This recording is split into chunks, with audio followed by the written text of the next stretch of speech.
Bonjour,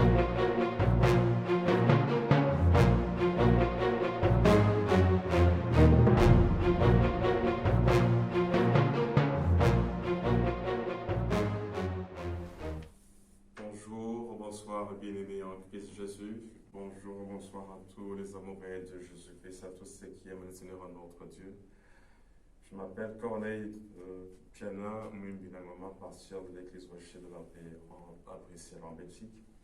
Je reviens encore une fois de plus chez vous dans cette série de vidéos pour vous parler de 5 devoirs du chrétien envers son président, son roi ou le magistrat de son pays.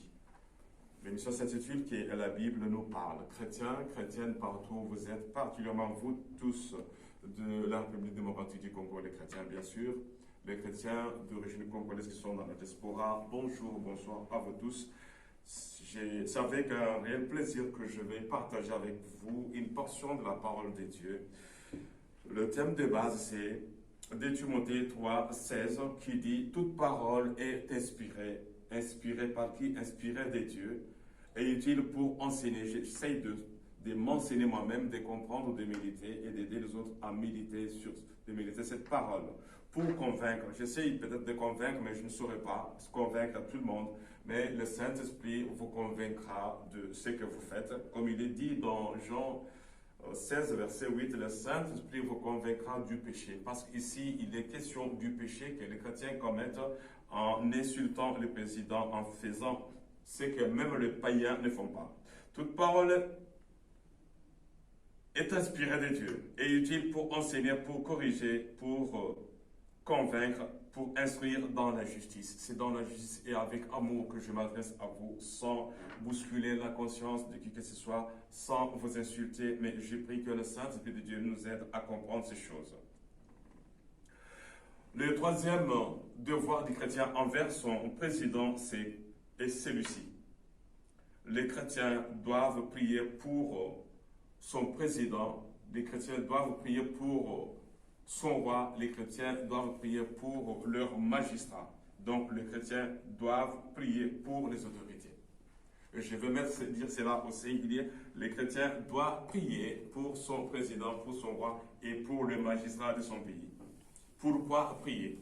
Parce que l'être humain est sujet de faiblesse. Moïse sur la montagne, alors que Josué était sur le champ de bataille contre les ennemis de son peuple, Moïse était fatigué. Le président peut aussi se fatiguer. Le président peut aussi se fatiguer et il peut avoir lui aussi besoin de nos prières. Mais que nous dit la Bible par rapport à la prière? Les chrétiens doivent prier pour son président. La Bible dit ceci dans le livre de Matthieu, chapitre 5, verset 43, nous lisons ceci. Vous avez appris qu'il a été dit, tu aimeras ton prochain et tu haïras ton ennemi. Le président de la République démocratique du Congo n'est pas ton ennemi. Toi qui fais de lui ton ennemi, après lui, il y aura un autre président. Et comme tu ne changes pas, tu vas encore haïr le prochain président. Comme tu n'aimais pas l'ancien président et comme tu n'aimes pas l'actuel président, tu seras encore l'ennemi du prochain président de la République. Après l'actuel président. Vous avez appris qu'il a été dit, tu aimeras ton prochain et tu haïras ton ennemi. Est-ce que vraiment le président, son excellence, Félix Antoine Tshisekedi, chef d'État, président de la République démocratique du Congo, est vraiment ton ennemi? Est-ce que tu es sûr? Pourquoi tu ne l'aimes pas? Est-ce qu'il est vraiment, tu peux donner 5 arguments pour lesquels tu ne l'aimes pas? Peut-être tu dis que Tshisekedi doit partir. Il doit partir pourquoi? Il doit partir parce qu'il a reçu là où les autres ont échoué. Il doit partir parce qu'il fait ce que les autres n'ont pas su faire. Ce que les autres n'ont pu faire pendant plusieurs années. C'est pour cela qu'il doit partir. Il doit partir parce que tu ne l'aimes pas, parce que tu n'aimes pas sa couleur de peau, parce que tu n'aimes pas son père, sa mère ou ses frères. Si bien tu ne l'aimes pas. Et si tu ne l'aimes pas, qu'est-ce que tu gagnes en haïssant celui qui est investi par Dieu pour diriger la République démocratique du Congo? Mais moi, je vous dis, aimez vos ennemis. Est-ce que tu sais ce que dit Félix Antoine Tshisekedi? Est-ce qu'il est ton ennemi? Mais Dieu te demande, nous demande, nous chrétiens, d'aimer nos ennemis, de prier pour nos ennemis. Bénissez ceux qui vous maudissent. Est-ce que le président de la République démocratique du Congo, est-ce que vous l'avez déjà entendu parler? au micro quelques jours dans une conférence en train de maudire les Congolais de la diaspora ou bien les Congolais qui vivent au pays. Il n'a jamais fait ça, il ne le fera jamais parce qu'il est chrétien. Il est conduit par le Saint-Esprit. Le même Saint-Esprit qui est en vous est aussi en lui. Mais la Bible dit, bénissez ceux qui vous maudissent. Lui ne vous maudit pas, mais il vous bénisse, il fait du bien pour tout le monde. Même s'il ne parle pas, ses œuvres parlent. Ses œuvres parlent plus que lui-même. Même ceux qui sont à côté de lui ne parlent pas de ses œuvres. Je ne vais pas ici citer ses œuvres parce que c'est déjà trop. Il a déjà battu le record de tous ceux qui sont passés, tous ceux qui étaient avant lui. Et la Bible dit, faites du bien à ceux qui vous haïssent. Qu'est-ce qu'il a fait du mal? Il doit partir, c'est ce qu'il doit partir. Même si la pluie tombe, même s'il y a inondation, il part parce qu'il y a inondation. Je voudrais dire quelque chose aux Congolais. Même si Jésus-Christ de Nazareth, le Fils de Dieu, venu de Dieu, le Fils de Dieu que Dieu a donné au monde, revenez comme président de la République démocratique du Congo. Vous qui n'aimez pas Tshisekedi, vous qui n'aimez pas l'actuel président, vous combattre encore Jésus-Christ. Parce que l'esprit qui est anti-Tshisekedi aujourd'hui, le président de la République, c'est l'esprit de Jésus-Christ. Même si le Seigneur Jésus-Christ revenait à Kinshasa, revenait au Congo, posait la candidature. Posez sa candidature pour gagner les élections. Même s'il gagnait aujourd'hui, vous qui n'aimez pas l'actuel président, vous haïrez encore Jésus-Christ, même s'il était président de la République démocratique du Congo. Mais lui n'a pas le temps à perdre. Il est le Seigneur des Seigneurs, le roi des rois, le Dieu de tous les dieux. Il règne et il domine. Quand il descend, il règne, il domine. Et vous ne voulez pas que le Saint-Esprit règne sur vous. Et priez pour ceux qui vous maltraitent. Lui, il ne vous maltraite pas. Qui vous persécute, il ne vous persécute pas. 45. Afin que vous soyez fils de votre Père qui est dans les cieux. Est-ce que les chrétiens de la République démocratique du Congo, lorsque nous prions ensemble, notre Père qui est aux cieux, est-ce que réellement nous sommes les fils du Père qui est aux cieux? Lui qui aime tout le monde. Est-ce qu'il peut vous dire, oui, avant que tu m'appelles mon Père qui est aux cieux, mais celui que j'ai institué comme président dans votre pays, vous ne l'aimez pas et pourtant il vous fait du bien. Soyez fils de votre Père qui est dans les cieux. Les pasteurs, les prophètes, les chrétiens qui prient en langue, qui après avoir prié en langue, la même bouche, qui a prié en langue, qui a béni, après avoir dit Amen. Comme vous avez l'habitude de dire un Amen bien, donnez-moi un Amen. On vous donne un Amen pour insulter. Vous demandez aux enfants de dire, au lieu de prêcher l'amour, vous prêchez la haine. Au lieu de prêcher l'unité, vous prêchez le tribalisme. Les chrétiens doivent prier pour leur autorité politique. Et la Bible dit, c'est Jésus qui dit, si vous aimez ceux qui vous aiment, quelle récompense méritez-vous? Les publicains n'agissent-ils pas du même? Et si vous saluez seulement vos frères, que faites-vous d'extraordinaire? Les païens n'agissent-ils pas de même? Soyez donc parfaits, comme votre Père Céleste est parfait. Chrétiens de la République démocratique du Congo, soyons parfaits. Prions pour le président.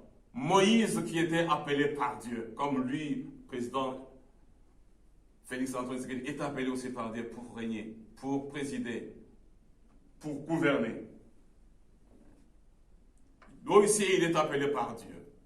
Comme il est appelé, Moïse était fatigué. Lui aussi, il s'est fatigué. Le président de la République a lui aussi besoin de nos prières. Mais nous, au lieu de prier, combien d'églises prient? Dans toutes les églises catholiques, chaque fois qu'il y a messe, on prie pour le pape. On prie pour les évêques, on prie pour les archevêques.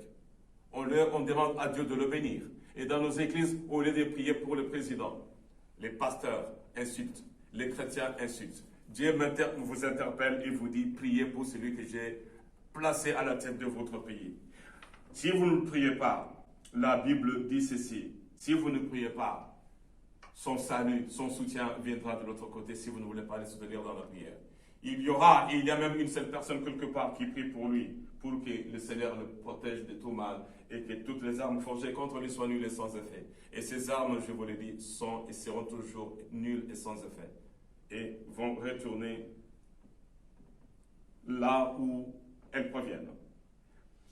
La Bible dit ceci, c'est une autre référence biblique. Dans Jacques chapitre 5, il est écrit ceci, avant que je ne termine cette partie, ce devoir. Chrétien, tu dois aimer ton président. tu dois prier pour lui. Tu dois le soutenir dans la prière. Si tu ne le soutiens pas, alors le monde des ténèbres, toutes les mains noires avec l'air saleté sont levées contre lui. C'est lui qui bâtit les routes, c'est lui qui achète des bateaux, c'est lui qui a même augmenté les salaires. Vous qui disiez que bon, les salaires ne suivent pas. Maintenant qu'il augmente les salaires, qu'il a augmenté les salaires et qu'il va encore augmenter après le mois de juin, celui-là, vous continuez à les haïr. Demandez aux policiers qui chantent et qui dansent assis et qui disent « Ah, ça c'est un miracle, de toucher un salaire comme celui-ci que je n'ai jamais touché depuis que je suis dans la police. » Allez demander à ces policiers-là. Et la Bible dit ceci dans Jacques chapitre 5, verset 16. Quel privilège avons-nous, nous les chrétiens, de prier pour le président. Nous devons prier pour le président, pourquoi? Pour le salut de tous les hommes que Dieu lui a confiés. Nous devons prier pour le président, pour le salut, pour son propre salut, parce qu'il mérite lui aussi le salut. Beaucoup retournent dans le monde, beaucoup sont dans les loges. Lui qui retient, qui prie, qui marche avec la Bible, qui prie pour vous, qui a confié le pays à Dieu. Vous ne vous l'aimez pas, vous ne priez pas pour lui, vous voulez confier le pays à ceux qui l'ont dépouillé de toutes ses richesses, à tous ceux qui l'ont vendu. Nous devons prier pour le président. Pourquoi? Pour qu'il ait la crainte de Dieu lui aussi. Il doit apprendre à craindre Dieu lui aussi. Nous devons prier pour le président, pour que le Seigneur, notre Dieu, lui donne la sagesse qu'il faut pour gouverner le peuple de Dieu. Nous devons prier pour le président, pour qu'il soit protégé de tous ses ennemis. Bien-aimés, chrétiens de la République démocratique du Congo, vous de la diaspora, vous qui insultez le président, vous qui ne l'aimez pas, aimez quand même, priez quand même pour lui. S'il a commis un péché, priez pour que le Seigneur pardonne. Et si vous voyez qu'il ne fait pas des choses comme vous voulez qu'il le fasse, ou comme vous voulez que ces choses soient faites, priez quand même pour que Dieu lui donne la sagesse et l'intelligence pour qu'il le fasse non pas selon votre volonté à vous, mais selon la volonté de Dieu. Ce que je voudrais dire avant de terminer, j'aimerais dire tout simplement ceci. Nous avons le devoir de respecter, d'aimer, de prier pour celui que Dieu a établi dans notre pays, la République démocratique du Congo. C'était tout simplement une petite exhortation pour enseigner, pour corriger et pour convaincre celui qui est dans l'erreur de revenir à la raison. Et si vous ne voulez pas, tout péché commis contre lui vous sera compté au dernier jour. Ici, il est temps de cesser de faire ce que vous faites, de dire ce que vous dites, afin de mériter le royaume des cieux au dernier jour. Que Dieu vous bénisse. C'est votre frère en Christ, pasteur Corneille Piana, Mouimbilangoma, pasteur de l'église Rocher de la Paix en Belgique, à Bruxelles. Que la paix inonde vos maisons, que les ciels s'ouvrent et que les bénédictions de notre Dieu descendent sur chacun de vous, de l'étranger tout comme au pays, qu'il vous accompagne. Et au dernier jour, que vous soyez sauvés, vous aussi, et que les présidents soient sauvés.